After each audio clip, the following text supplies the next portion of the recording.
Bismillahirrahmanirrahim. Alhamdulillahilladzi 'allafa baina qulubina fa asbahna bi ni'matihi ikhwana. Wassalatu wassalamu ala Muhammadin asrafil anbiya'i wa nabiyil mustafa wa ala alihi wa sahbihi wa tabi'in wa tabi'in wa man tabi'ahum bi ihsanin wa ala man tabi'ahum bi ihsan. Amma ba'du fa ya ayyuhal muslimun uhayyukum bi tahiyatil islam. Assalamualaikum warahmatullahi wabarakatuh. Subhanakallahumma la ilma lana illa ma 'allamtana fa'allimna ma yanfa'una wanfa'na ma 'allamtana rabbana zidna 'ilman warzuqna fahman ya 'alimul ghaib wasyahadah ya rahman ya rahim ya mujibas sa'ilin. Wa rabbi shrah li sadri wa yassir li amri wa hlul 'uqdatam min lisani yafqahu qawli. وقال الله تعالى في كتابه العزيز أعوذ بالله من الشيطان الرجيم قل يا عبادي الذين أشركوا على أنفسهم لا تقنطوا من رحمة الله إن الله يغفر الذنوب جميعا إنه هو الغفور الرحيم. صدق الله العظيم. Bapak Ibu yang dimuliakan Allah, ini hari ke 7, hari ke-6. 7 Muhammadiyah.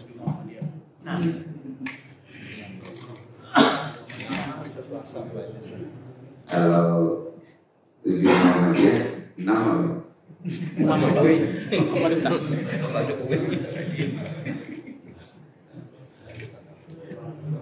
Pekan lalu saya membahas tentang takdir. Tapi itu kan kajian subuh rutin ya. Kalau ini Ramadan kan. Ini ada sedikit tentang Ramadan. Harusnya berlanjut tentang takdir. Ini tentang bagaimana doa bisa mengubah takdir itu yang rencananya dibahas selanjutnya. Tapi itu biar buat kajian rutin aja. Kalau pada kesempatan Ramadan ini kita sedikit bahas tentang bagaimana memanfaatkan ruang-ruang optimisme di dalam Ramadan. Ajaran Islam itu ajaran tentang optimisme. Saya sering bertanya, berapa persen kemungkinan masuk surga? Dan berapa persen kemungkinan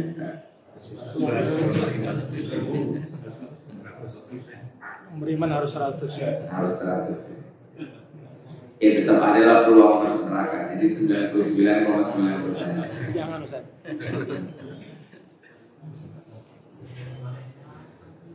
Itu kehendak Allah.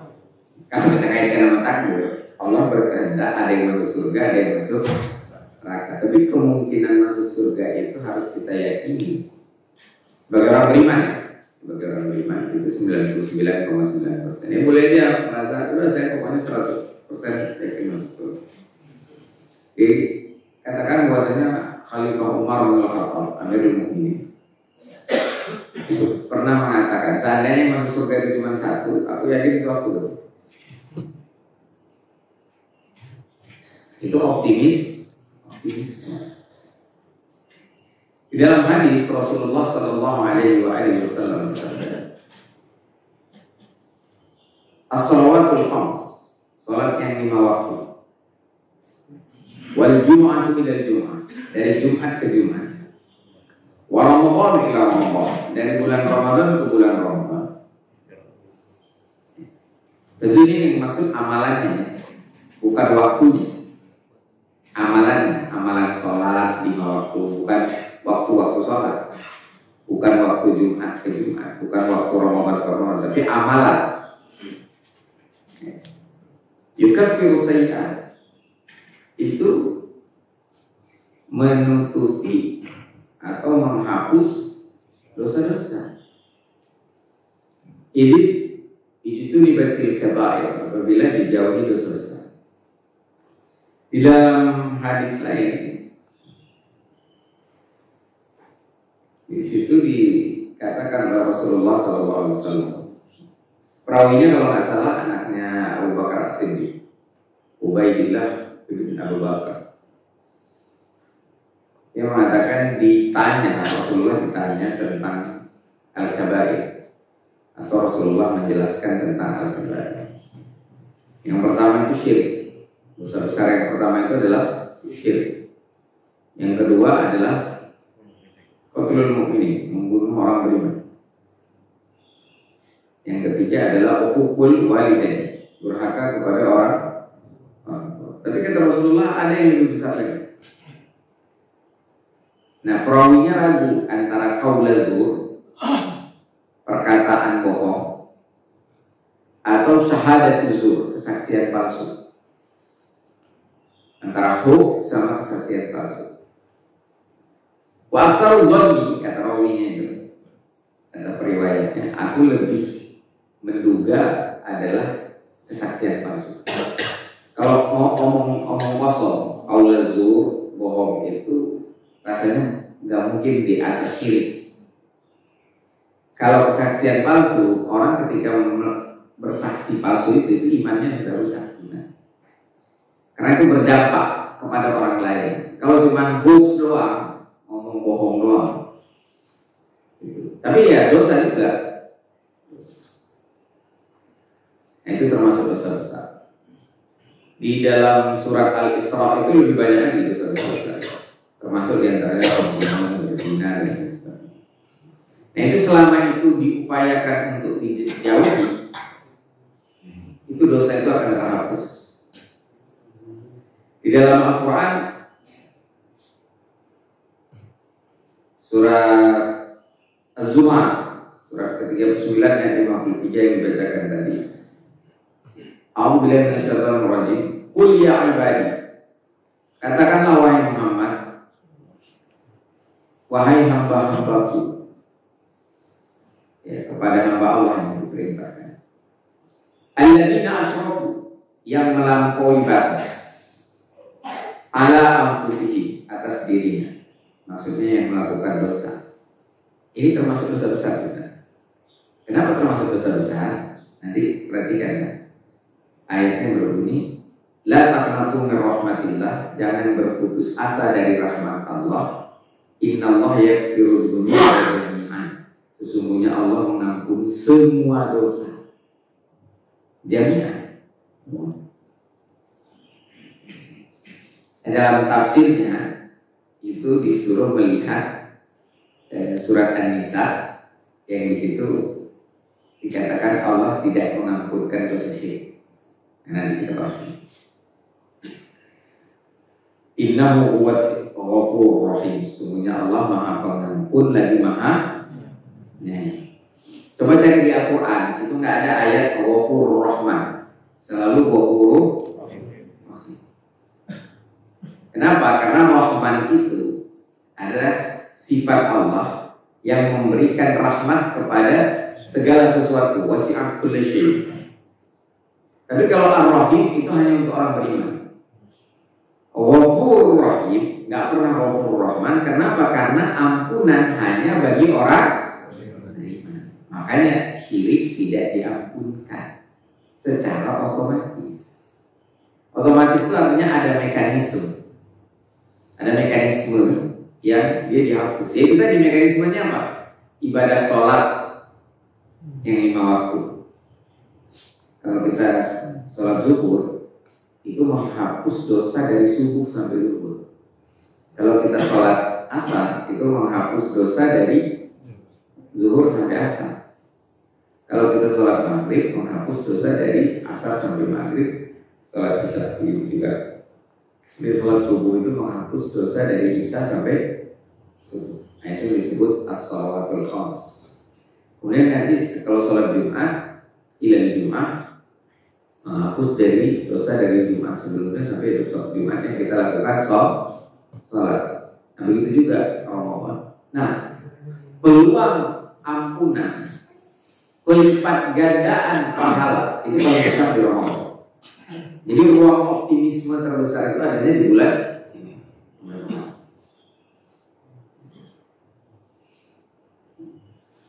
jadi Allah mengampunkan semua dosa. Lalu bagaimana kalau syirik? Masih bisa masuk surga nggak? Nggak bisa, kecuali dia taubat dan bersahadat masuk Islam. Orang beriman dulu baru masuk Islam, atau masuk Islam dulu baru beriman?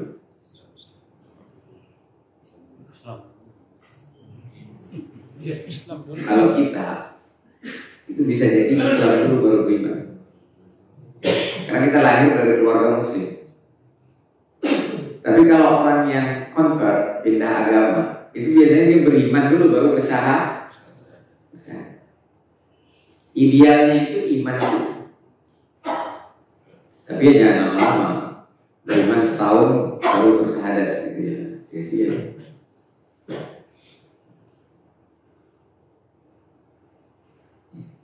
Nah, jadi kembali lagi, Allah mengampuni semua dosa. Jadi kemungkinan masuk surga itu 99,9%. Tetap ada peluang masuk neraka. Karena itu kehendak Allah. Ada yang masuk surga, ada yang masuk neraka. Dan nggak ada jalan ke surga tanpa lewat neraka. Dalam Al-Quran Allah berfirman, wa in minkum illa wariduha. Tidak satu pun dari kamu kecuali melalui neraka. Semua kita akan lewat neraka. Cuma nanti ada yang dengan kecepatan kilat. Nah, itu para syuhada, para anbiya, para siddiqin, syuhada, solihin juga. Ya. Ada yang cepatnya seperti jet, ada yang seperti ya, helikopter, ada yang kayak naik mobil malam, ada yang 50 km per jam. Nah, ada juga yang kakinya kena lidah api neraka. Ada yang kecemplung. Mobil yang mana? Jangan kecemplung. Ya, yang kecemplung. Jangan. Ya, Jangan kecemplung. kesentuh aja. Kesentuh aja. Kalau orang kafir lewat neraka gitu. Orang kafir. Ya, kafir Langsung nggak lewat dia. Nggak lewat. Nggak lewat dia masuk. Nggak lewat. Kalau orang beriman itu lewat. Cuman nanti pas lewat ada yang cepat, ada yang ya slow motion gitu, ada yang kayak kambing gitu, macam-macam. Nanti ada yang kena sedikit, ada yang kecemplungnya, ada yang lama, ada yang sebentar.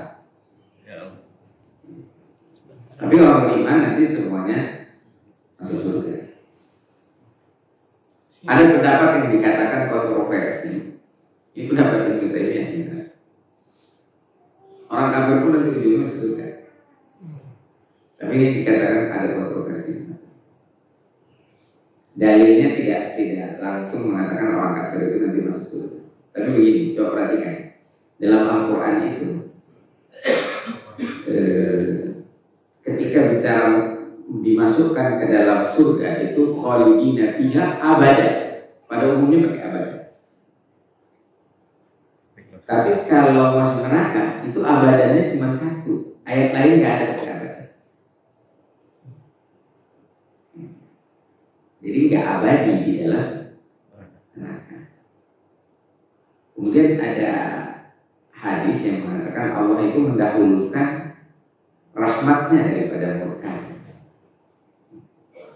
Kemudian sifat Allah setelah dia adalah Rabbul Alamin, pencipta alam semesta, dia itu maha pengasih lagi maha. Walaupun ulama mengatakan ampunan masuk surga melihat Allah itu hanya untuk orang beriman, sifat rahim. Nggak dapat orang kafir. Tapi ada yang berpendapat nanti ujung-ujungnya ya setelah babak belur lah, katanya masuk surga juga. Kasihannya kasihan. Itu pun nggak usah coba-coba lah. Karena neraka itu bara apinya kena telapak kaki, terbakarnya sampai ke ubun itu siksa neraka paling ringan. Jadi nggak usah coba. Itu detik aja. Nanti diperbaharui lagi tubuh, kena bakar lagi, perbaharui, kena bakar lagi. Bagi kalau yang 5.000 tahun di dalam neraka, gimana? Nggak ada istilah di neraka itu kebal gitu, nggak ada. Dia udah menuntut ilmu ke gunung macam-macam di gunung itu. Kalau putri nggak ada apa-apanya. Kawin gitu, pakai ilmu kebal di neraka nggak ada ilmu kebal. Namanya artis semua. Belum tentu aja apa. Gak berani juga kita baca. Kan tadi ya, kalau artisnya optimis masuk surga. Nah, di dalam ayat lain dalam surat An-Najm Allah berfirman bunyinya begini. Walillahi ma fis samawati wa ma fil ardh. Kepunyaan Allah, milik Allah, dikuasai oleh Allah segala sesuatu yang ada di langit dan yang ada di bumi.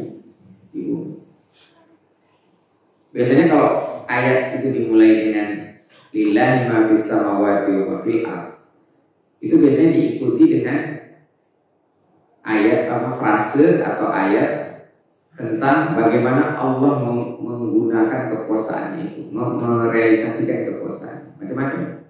Nah di ayat ini surat An-Najm ini kekuasaan Allah itu dalam konteks liyajziyal ladzina asa'u bima 'amilu. Ya, untuk atau sehingga Allah membalas ya, orang-orang yang melakukan keburukan sesuai apa yang dia lakukan. Bima 'amilu itu bima itu bermakna dengan setara. Jadi kalau keburukannya satu, ganjarannya satu. Wa yajziyal ladzina ahsanu, dan agar Allah atau sehingga Allah membalas orang yang melakukan kebaikan bil husna, dengan yang paling baik, yaitu surga. Nah, jadi ini sifat rahmat Allah. Satu keburukan, satu dosa, satu sanksi, satu azab. Kalau kebaikan itu dibalasnya berlebih, minimal 10. Dan di sini disebut bil husna. Al husna itu yang terbaik. Itu ditafsirkan oleh para ulama adalah al jannah, surga. Itu yang dimaksud Allah mendahulukan rahmatnya daripada murka. Nah, dilanjutkan pada ayat berikutnya. Setelah Allah mengatakan wa yajziyal ladzina asa'u bima 'amilu wa yajziyal ladzina ahsanu bil husna. Kepada siapa yang diberikan? Alladzina yajtanibuna al-kaba'ira illa lamam. Kecuali kepada orang yang melakukan, yang berusaha menjauhi dosa besar, kecuali yang tidak disengaja, dosa kecil. Bukan nggak disengaja dalam arti tidak ada niat. Ini lamam itu yang ya seperti apa? Melihatin perempuan gitu dari atau ibu-ibu ngerumpi gitu, nggak sadar ngomongin orang, itu lamam. Nah itu yang dihapuskan. Kalau dosa besarnya bisa nggak dihapuskan? Bisa pakai tobat. Sirik itu pakai syahadat. Jadi sebenarnya peluangnya banyak. Nah di sini di ayat yang surah An-Najm itu Allah mengatakan innallaha wasi'ul maghfirah. Kalau di sini dalam surat Az-Zumar tadi yaghfiru dzunuba jami'an, kalau di situ sangat luas ampunannya, wasi'ul maghfirah. Wa a'lamu bikum, dialah yang paling tahu tentang kamu. In ansha'akum, minal ard, ketika kamu dijadikan dari tanah. Wa in antum ajinnah, dan ketika kamu dalam bentuk janin-janin. Ajinnah itu jamak janin. Fi butuni ummahatikum, di dalam perut ibu-ibu. Fala tuzakku anfusakum, maka jangan sok suci. Optimis masuk surga wajib, sok suci haram. Coba lihat. Wajib optimis masuk surga, tapi nggak boleh merasa bebas dong. Suci itu bebas. Fala tuzakku anfusakum.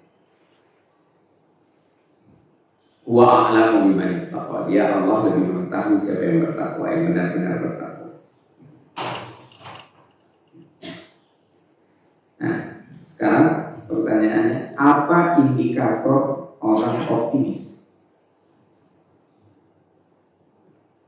Abu,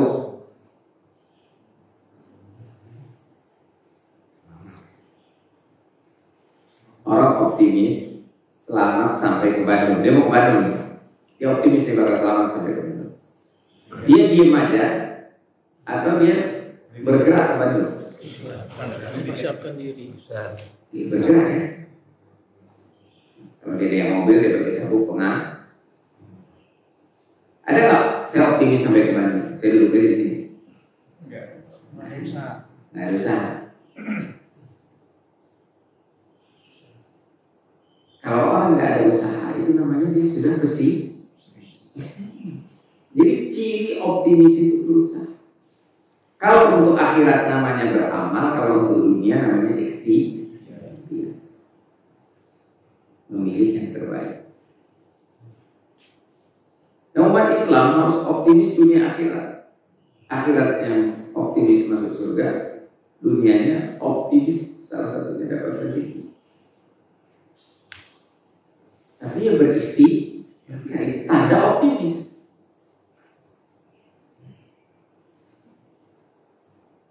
Saya optimis masuk surga, makanya saya nggak perlu sholat. Itu nggak inline gitu. Itu namanya ngehayal,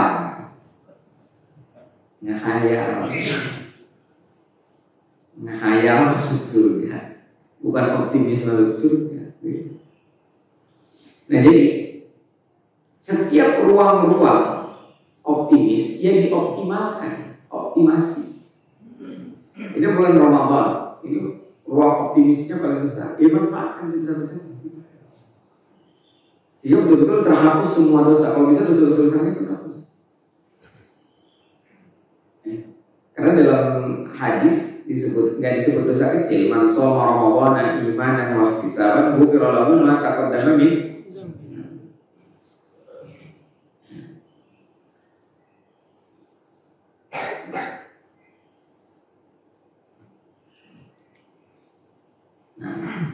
Seberapa berhasil kita memanfaatkan ruang optimisme. Jadi indikator optimis itu adalah beramal dan berikhtiar. Kemudian orang yang optimis tidak boleh skeptis terhadap apa yang Allah tetapkan. Nah, apa bedanya pesimis sama skeptis? Kalau pesimis itu ragunya ke diri. Kalau skeptis itu keluar di, misal saya skeptis sistem pemilu dan penyelenggara pemilu itu bisa menghasilkan pemimpin yang baik, itu boleh. Karena kaitannya urusan dunia. Tapi tidak boleh skeptis bahwasanya syariat ketetapan Allah itu baik bagi manusia. Itu nggak boleh. Orang optimis terhadap akhirat, dia tidak boleh skeptis terhadap ketetapan Allah.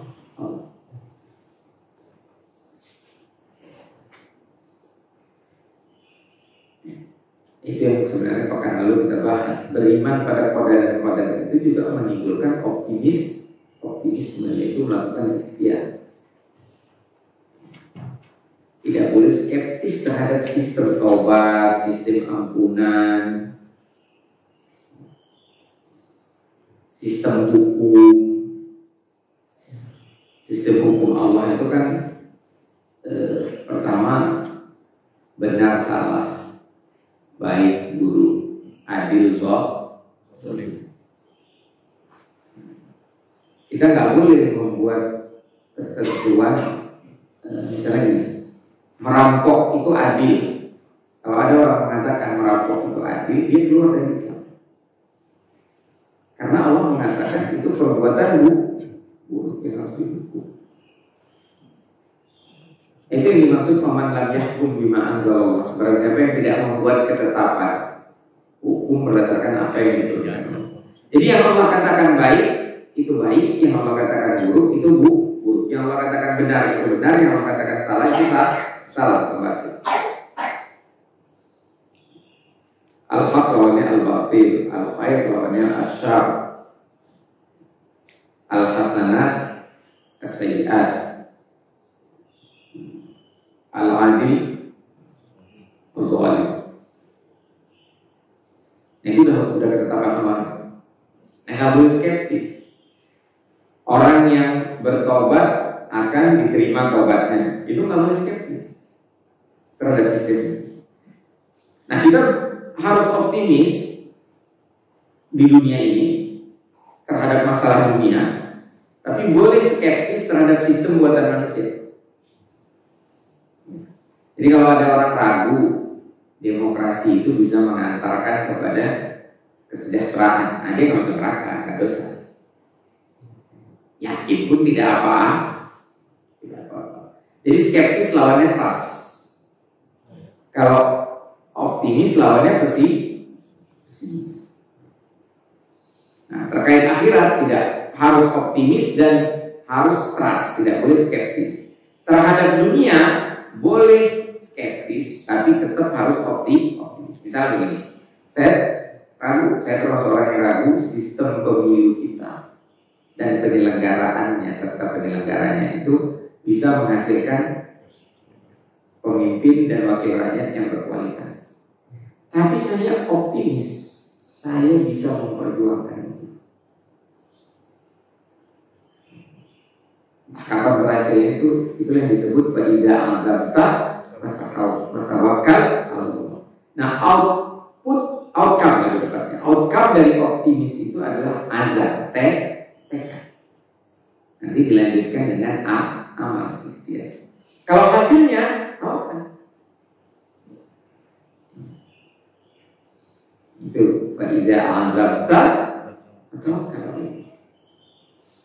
Kalau kalian sudah bertekad, lakukan tawakal pada Allah. Setelah itu terhadap hasilnya gimana? Itu terserah Allah. Nah, tawakal itu kenapa tawakal? Karena kita percaya pada ketetapan Allah.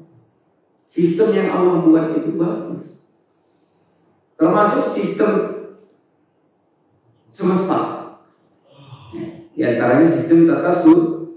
Dan sistem tata surya itu kan bagian dari sistem semesta yang lebih luas lagi. Tata surya itu gimana? Berapa planet? Udah ganti juga pendapatnya. Dulu sampai Pluto pun masuk tata surya. Sekarang katanya Pluto udah di luar tata surya. Tata surya itu peredaran planet mengelilingi matahari. Itu Allah berfirman, "Farji'il basara hal tara min futur." Coba kembali gunakan penglihatan. Farji'il basara artinya observasi secara dalam. Ada nggak sesuatu yang menyimpang, yang terlepas dari sistem yang Allah buat? Matahari selalu terbit dari timur, terbenam di barat. Semuanya bagus sistemnya Allah buat. Bukan hanya bagus, adil.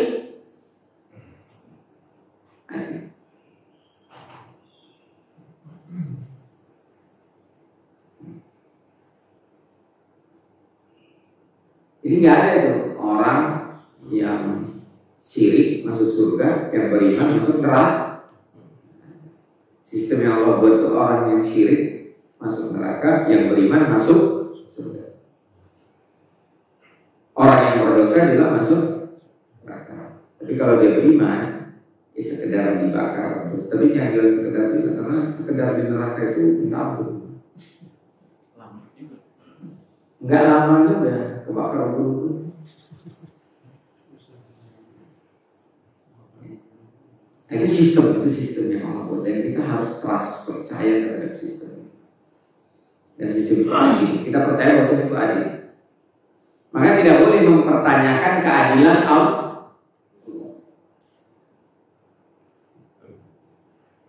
Allah pasti adil. Artinya apa? Yang dimasukkan surga layak masuk surga, yang dimasukkan neraka layak masuk neraka. Nah, pertanyaan berikutnya begini. Kok masih ada yang masuk neraka? Padahal peluang masuk surga itu 99,9. Kenapa ada yang masuk neraka? Ya, karena udah kebangetan. Pasti masuk neraka itu kebangetan. Allah itu Rahman Rahim. Orang syirik aja kalau taubat, kalau bersyahadat, ya, itu masih bisa masuk surga. Orang berdosa kalau istighfar atau melakukan amal saja, amal baik, fa'at bi'il hasanatus sayyi'at, itu baik. Fa'at bi'is sayyi'atul hasanah. Kalau melakukan keburukan, ikuti dengan kebaikan. Tarfuha, kata Allah, nanti itu dihapus keburukan. Marah-marah, infak. Nah, itu infak menghapus dosa marah. Tapi kok ada yang masuk neraka? Berarti kan yang masuk neraka itu sudah kebangetan, udah pantas banget masuk neraka.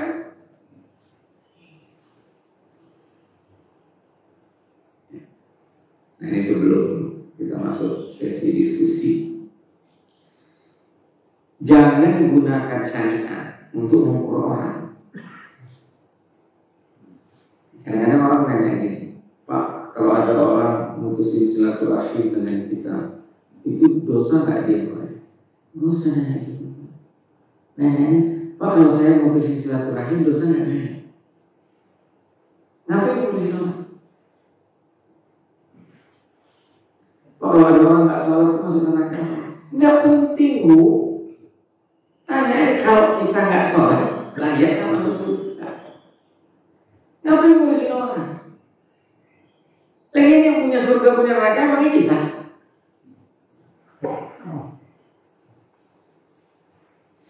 Ustaz, itu ada orang korupsi, main perempuan, dosa banyak banget. Masih bisa masuk surga nggak Ustaz? Bisa.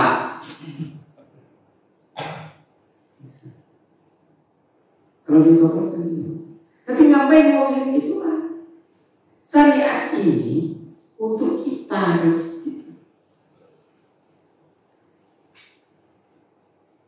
Jadi kalau ada peluang ampunan, nggak usah begini. Ini kasihan kali ya, dia nggak ngambil peluang itu. Mesti orang mau ngambil apa enggak? Bapak Ibu ambil nggak itu peluang dari orang lain? Kok jadinya syariat ini buat mengukur orang? Seolah-olah kita ini hakim semuanya. Ini kesadaran kalau ini kami bukan pengetahuan. Ini yang disebut kesadaran.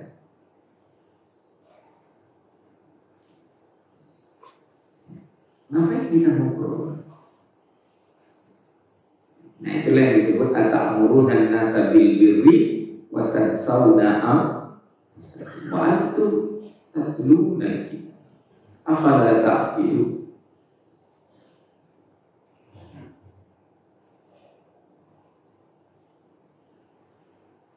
Jadi nggak usah terlalu pusing sama perilaku orang.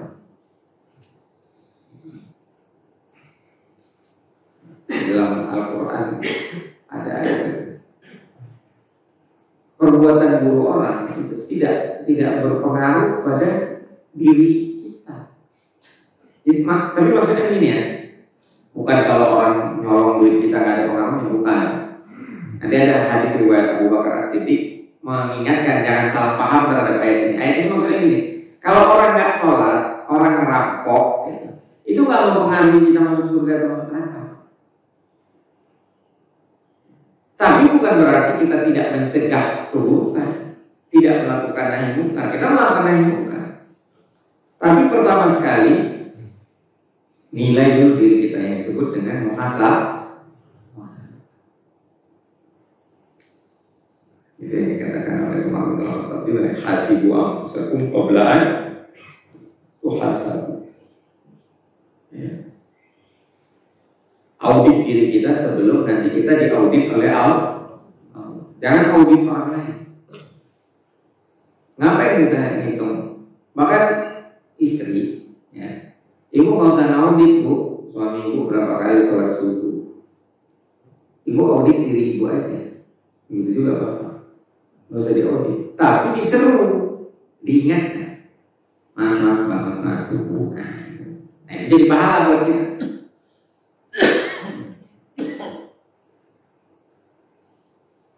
Nanti suaminya juga, bu, udah subuh nih, bikin sarapan. Bukan sholat sarapan.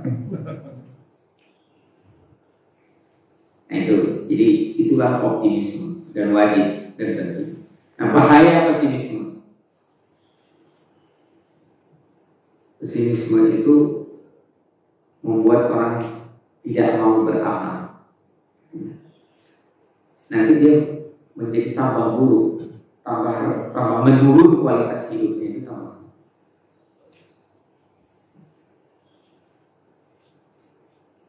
Orang miskin yang pesimis itu menderitanya lebih besar daripada orang miskin yang optimis. Bahkan orang miskin yang optimis itu lebih bahagia daripada orang kaya yang pesimis. Ini masalahnya psikologi. Jadi itulah ajaran Islam. Sebenarnya Al-Quran itu kitab optimis. Kalau dibaca dengan benar, dia menimbulkan optimis. Kenapa? Ayatnya tegas, surat 2 Al-Baqarah. Dzalikal kitab la raiba fihi. Itu kitab itu, kata Allah, yang nggak ada keraguan. Artinya apa kalau nggak ragu? Optimis, trust, tidak ada skeptis. Nggak boleh skeptis terhadap Al-Quran. Nah, kalau orang tahu Al-Quran itu kitab optimis, ya dipakai. Kalau map itu masih ada ragunya gitu Pak. Dan saya pernah alami. Bukan ragunya, ini salah, terlalu percaya sama map. Kalau saya pernah cerita. Jadi map itu, ya sebutlah Google Map. Harusnya Google Map berarti sih ya, jadi nggak bisa disebut iklan juga. Atau Waze. Itu kan kalau jalanan, dia bukan hanya menunjukkan arah, tapi menunjukkan juga situasi jalan. Lagi padat, kuning. Kalau macet, merah. Kalau lancar, hijau atau biru. Nah, saya pulang dari Simpro ke rumah, saya lihat lewat samping DPR itu, di sebelahnya ada kereta hijau, biru. Umumnya lancar banget. Biasanya jam 4 itu merah. Wah, bobo saya pulang. Pas lewat anak STM lagi tahu kan. Kenapa biru? Gak ada mobil yang lewat. Nah itu Google Map, maka kita boleh skeptis. Kalau Quran nggak ada salah, petunjuknya nggak pernah ada yang salah dulu Quran.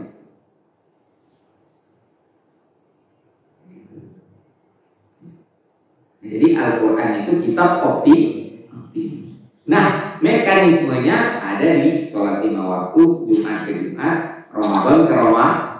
Jadi ada ayatnya, ada ketetapannya ya, tentang optimis. Ada kabarnya, ada berita gembiranya, basyirah, dan ada sistemnya.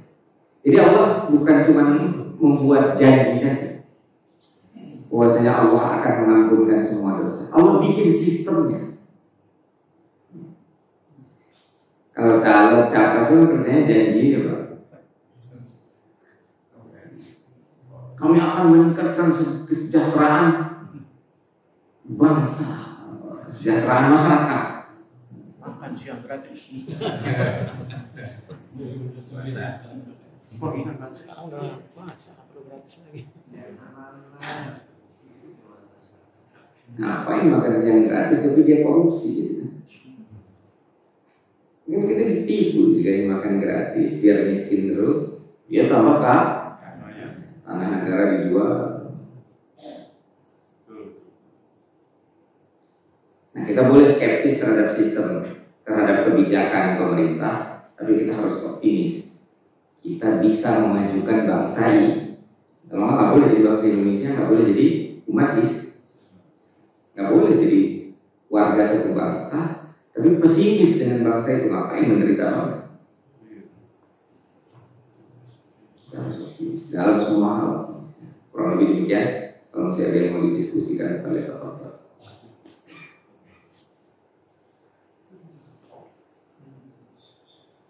Jadi harus optimis tapi nggak boleh sok-su. Makanya beramal, beristighfar, taubat, berikhtiar. Dan nanti akan mendapatkan kebahagiaannya di dunia dan di akhirat.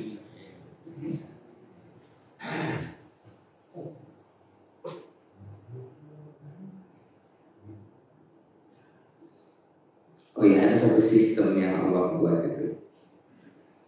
Kalau kita berikhtiar, terus nggak dapat yang kita inginkan,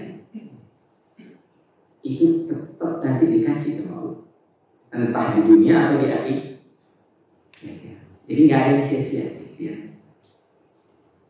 Ke pasar jualan, rugi, atau kalau tidak nggak untung, jual keluar modal. Itu ikhtiar itu dinilai sama Allah. Nanti dapat, entah kapan. Itulah kadang-kadang yang menjadi rezeki yang nggak disangka-sangka. Min haitsu la yahtasib. Dapatnya entah dari mana. Atau di-convert, dirubah sama Allah dari uang menjadi kesehatan.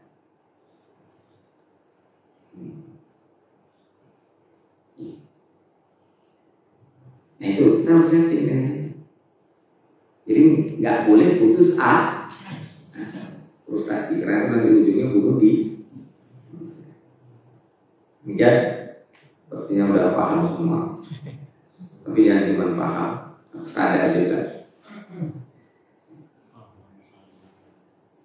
Dan harus melakukannya, menerapkan. Mudah-mudahan semua kita berhasil mengoptimalkan ruang-ruang optimisme Ramadan dan di luar Ramadan sehingga kita masuk surga Firdaus. Kita harus optimis, Pak. Surga Firdaus. Nanti di tengah-tengah dan paling tinggi, paling keren. Kalau gagal masuk surga Aden, Jannatul Naim, Jannatul Aden. Jangan pilih, ya ini kayaknya saya cita-citanya masuk surga yang paling rendah. Kalau paling rendah gagalnya mana? Jadi jangan cita-cita itu harus yang paling. Nah itu bagian dari optimisme. Al-haqqu min rabbik fala takunanna minal mumtarin. Kebenaran dari Allah jangan ragu-ragu atas kebenaran. Ini masih ada? Belum. Kalau ini 6 menit lagi. Ada yang bertanya.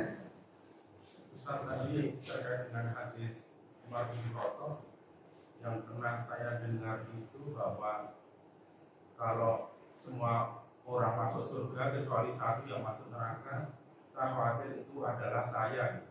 Sudah saya pernah bilang gitu. Tapi itu saya melihatnya tidak pesimis tapi kehati-hatian.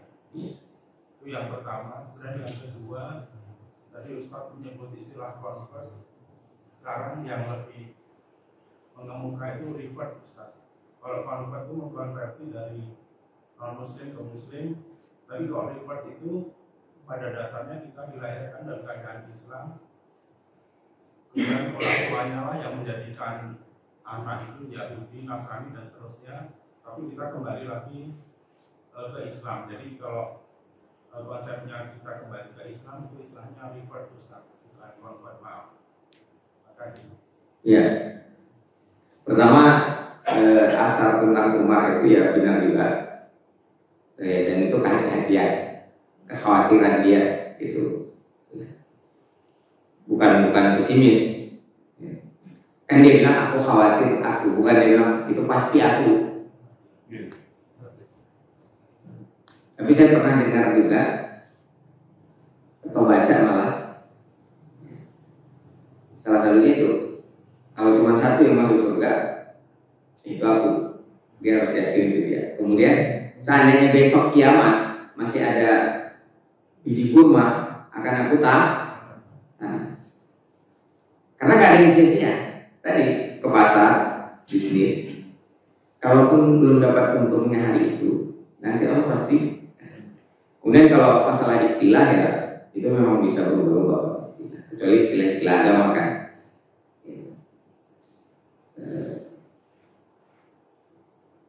Kemudian lahir dalam keadaan Islam. Sebenarnya lebih tepat disebut lahir dalam keadaan fitrah. Fitrah itu ready for Islam. Kemudian Imam Ibnu Rajab yang mensarah kitab Arba'in Nawawiyah itu ketika membahas hadis kullu mauludin yuladu alal fitrah fa abawahu ayyu yuhawwid ayyu majisana aw yuhawwidana aw yunasirana. Saya lupa urutannya maksudnya. Terakhir memajusikan apa pertama itu mengatakan begini, agama anak itu status itu ikut orang tua. Jadi ada anak baru lahir kemudian mau bikin akte agamanya kalau bapaknya Nasrani ibunya Nasrani agamanya nah itu yang dimaksud itu hukum sebenarnya hadis itu tentang hukum. Anak itu di dunia dihukumi berdasarkan zahir agama orang tua. Gak bisa dengan hadis itu. Misalnya bapak punya sekolah, ada orang Nasrani daftarin anaknya ke TK di bapaknya. Agama bapaknya bilang Katolik, enggak Islam dia fitrah. Nggak bisa. Itu fungsi hadis itu salah satunya. Iya bahwasanya ada pengaruh pendidikan orang tua iya, tapi hadis itu pertama sekali dipakai untuk menetapkan status anak. Nah begitu juga nanti ketika anak itu meninggal ini dikuburkan di kuburan mana? Anak orang Katolik belum balik, ya. Meninggal kuburannya di mana? Di Blok KU atau di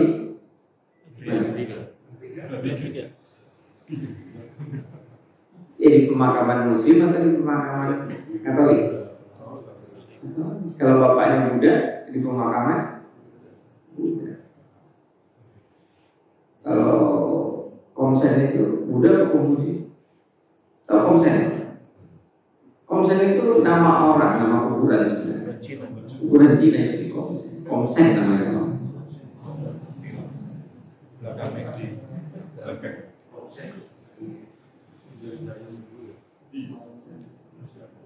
Berarti itu tokoh ya, pasti tokoh itu yang terkenal gitu ya. Kuburannya ini terkenal. Komsen. Jadi itu Pak, fitrah itu ready for Islam. Nah, karena nanti ada hadis lain ketika Aisyah mengatakan anak ini pasti masuk surga. Ada satu hadis mengatakan manusia itu sudah ditetapkan dia masuk surga atau masuk neraka. Sudah ditetapkan. Tapi kita harus optimis kita masuk.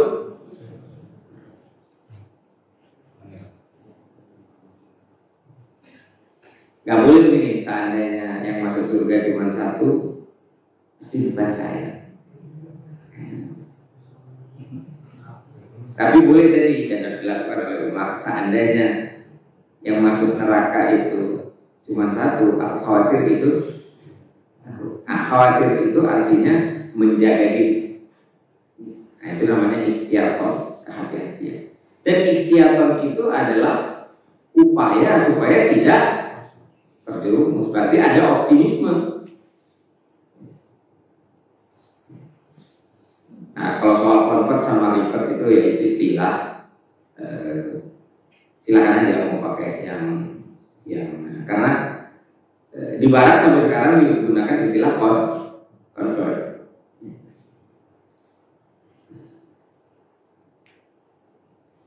Dari angka ke huruf juga itu konversi.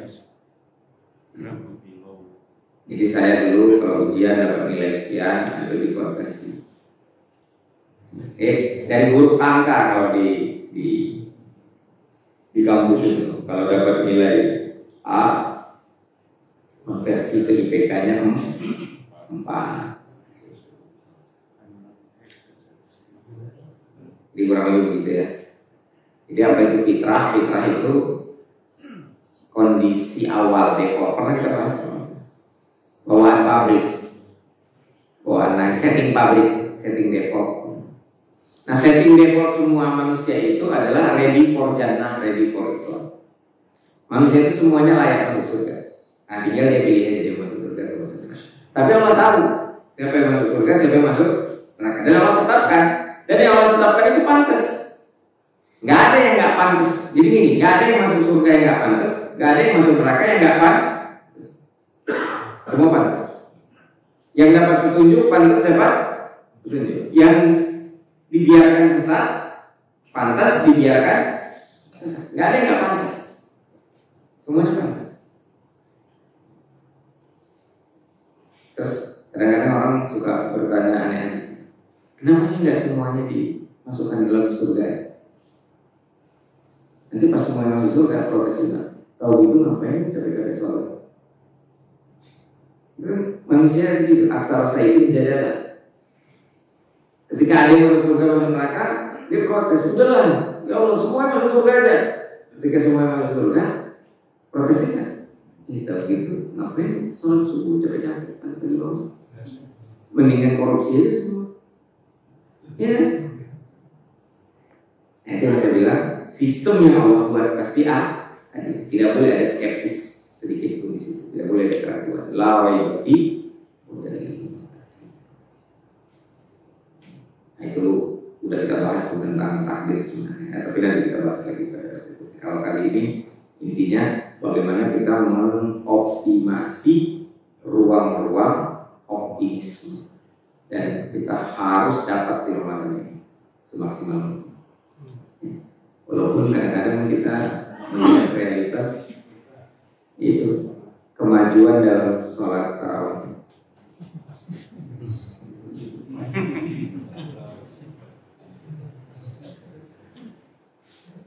Itu nggak tahu tipe optimismenya itu mungkin yang ini kalau pasti masuk surga masa sholat atau misalnya ini buah yang wajib-wajib kalau semua nggak boleh pahala itu zaku. Jadi antara optimis dengan ayat melarang sok suci itu sebenarnya sinkron, nggak bertentangan. Optimis itu melahirkan amal dan ikhtiar. Sok suci melahirkan apatis. Bukan apa sebenarnya namanya? Sikap apa namanya? Tidak melakukan amal dan ikhtiar. Dari lahir Islam, dari sejak akil balik nggak pernah tinggal sholat. Masa nggak masuk surga sih? Udah nggak perlulah yang sunnah-sunnah. Walaupun ada hadisnya, ada hadisnya begini. Ada orang bertanya kepada Rasulullah, apa itu Islam? Apa itu iman? Ini bukan malaikat Jibril yang nanya, kan? Rasulullah begini. Dia tanya, apakah aku cukup makan masuk surga kalau aku menjalankan itu aja? Jadi dia menjalankan rukun Islam yang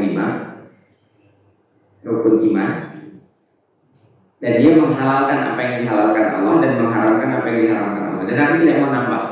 Artinya yang makruh dia lakukan, yang sunnah dia tinggalkan. Aku masuk surga, Rasulullah masuk surga. Terus Rasulullah bilang, seandainya memang benar bisa begitu ya beruntung ya. Itu artinya nggak mungkin kita bisa 100% bebas dosa. Jadi tetap perlu amalan sunnah. tetap perlu amalan-amalan yang mengcover, yang cover, mengganti. Kalau bahasa Arabnya kafar. Itu tadi yukaffiru sayyi'at, itu perlu. Kalau ada keburukan, lakukan kebaikan. Dan kebaikan itu ada yang wajib, ada yang sunnah. Yang wajib lakukan, yang sunnah jangan ditinggalkan semuanya. Wajib nggak sholat sunnah setelah sholat zuhur atau setelah sholat Jumat? Wajib nggak? Tapi boleh nggak kita tidak sholat sama sekali selama seumur hidup? Nggak boleh. Nggak boleh itu bukan berarti haram. Tidak bolehnya tidak boleh menganggap remeh. Boleh menganggap remeh. Nah itu yang tadi yang dibilang orang sok suci. Bayar zakat di bulan Ramadan 2,5%. Nggak mau berinfak, nggak mau berwakaf. Nah itu bisa masuk kategori sok suci.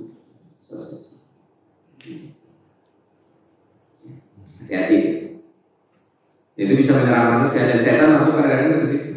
Terutama ustaz sebenarnya. Ustaz itu bisikan setannya kan begitu. Sampai itu ceramah.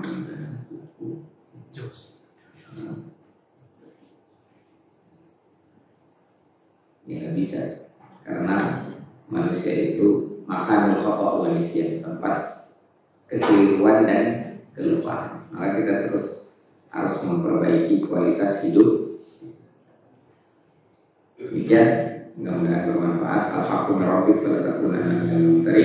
Kebenaran dari Allah yang berbuat atas kebenaran dan apa yang kami sampaikan tentu tidak terlepas dari kesalahan dan kehilangan sebagai manusia. Itu adalah minkum astagfirullah wa atubu ilaih. Assalamualaikum warahmatullahi wabarakatuh.